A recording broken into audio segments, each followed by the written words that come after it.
In session 2, we took a look at how trauma can affect the brain of a foster adopted child. In this session, we're going to talk about how that trauma impacts behavior. Exactly. Correct? In a lot of different ways. So just start giving me the list. Okay, so what we want to talk about is, what do kids who are stuck in that survival part of the brain do? Right. And for them, what might be normal? Okay. And so I think the first thing we have to understand is that these kids are all about control. They got to be in charge of everything, from where am I going, what am I eating, to having the last word. There's a lot of questions. That's right, They ask because a lot of their questions. little brains are telling them, I'm the only one who can take care of me. Yes. I'm the only one who can keep me safe. And when I let someone else be in charge, I am fearful. And so I got to be in control. Second thing we see is what we call hypervigilance. Yeah. So this is the little kiddo that's sitting in the front of the classroom and teacher's teaching, and while all the other kids are watching, this little boy's brain is saying, I wonder who's going to pick me up when school's over today. I wonder if my mom's okay. I wonder if the policeman hurt my mom. I wonder if the bullies are going to take my lunch money. I wonder if I'm going to get food today. And he is diagnosed with what? Hypervigilance.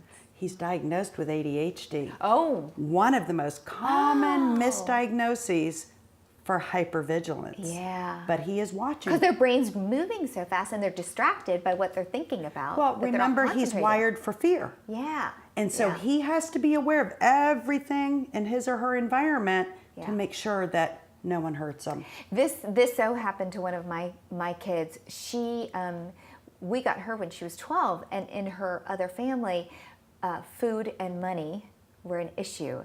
And so she would watch when the adults in the house had money and hide it so that she could buy things. It was security to her.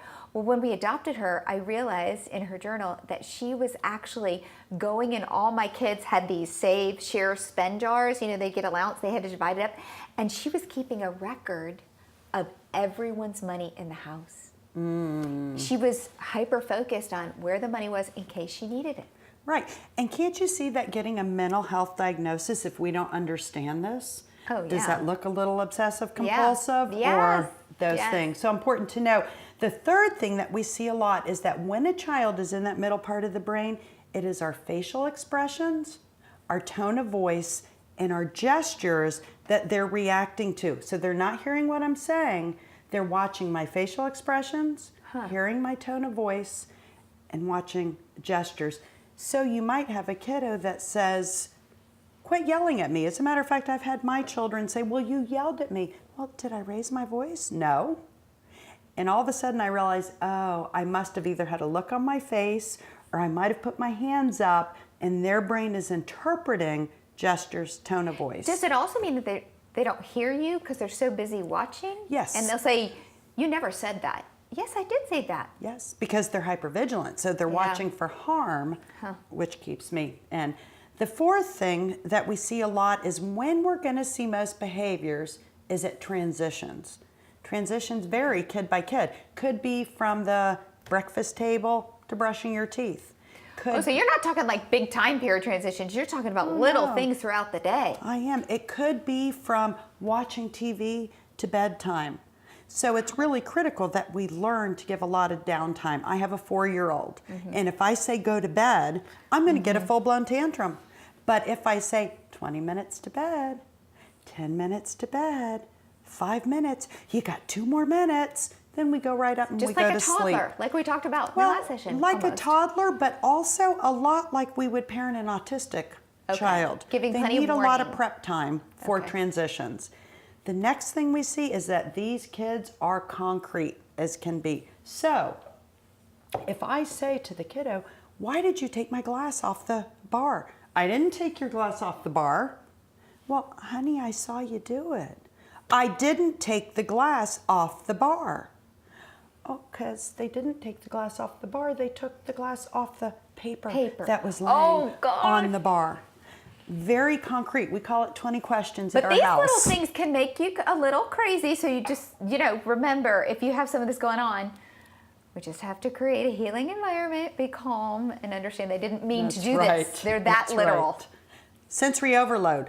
is the next thing. Yeah. So when I'm in that middle part of the brain, all of my sensors are on overload. Generally, there's one that's most problematic. Yeah.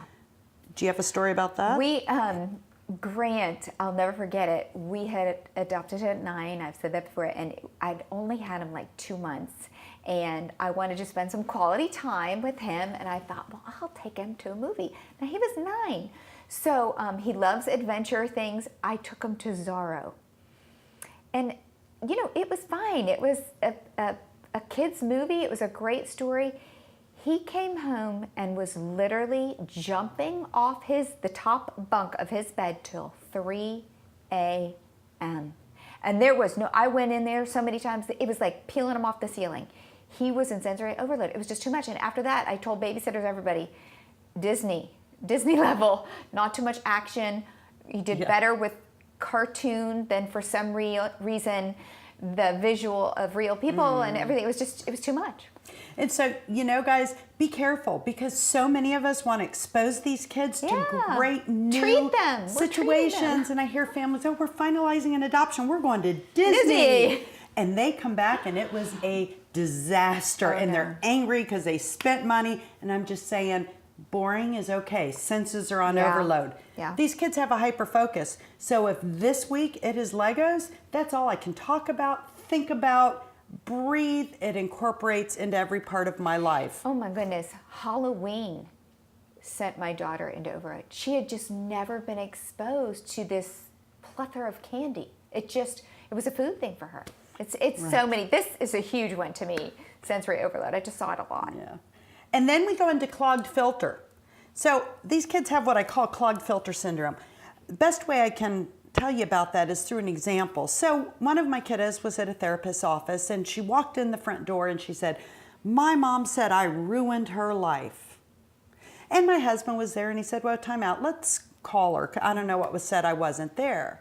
So I said to her, baby, I believe that you heard me say that you ruined my life, but I gotta clear something up for you. Honey, you don't have enough power to ruin my life, and I'm never gonna give you that much. Yeah. So let me tell you what I did say. Okay. And I said, what I did say was, I'm your mom and I'm going to keep you safe. And I committed the day I got you, and I'm going to do that till the day I die. Yeah.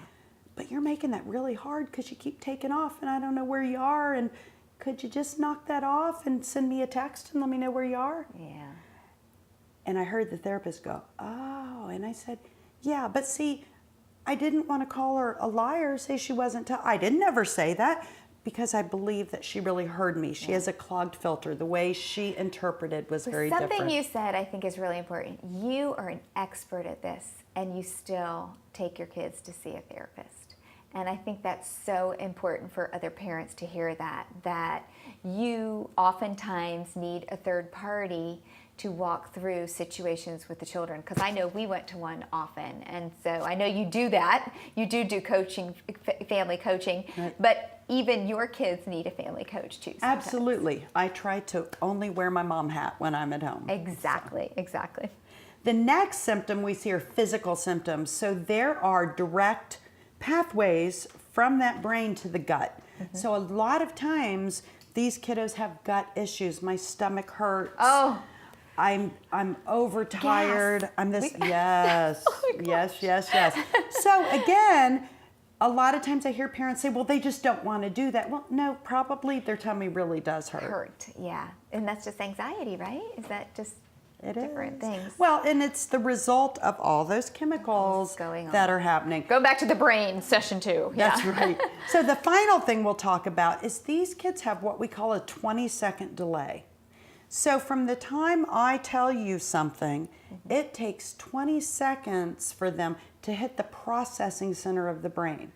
So you hear me right away, but you're just going to spit something out because you haven't thought about it. And usually that's going to look oppositional. Like, no, I'm not going to do that because it's just whatever's immediate. But I teach parents to count to 20, which is a long time, guys, after you've told a child something.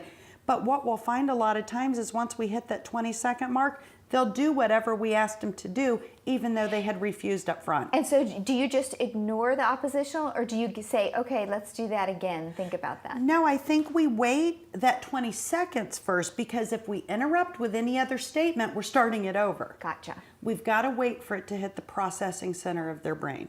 So the encouraging thing I hear in all this is there's ways to retrain and handle these situations.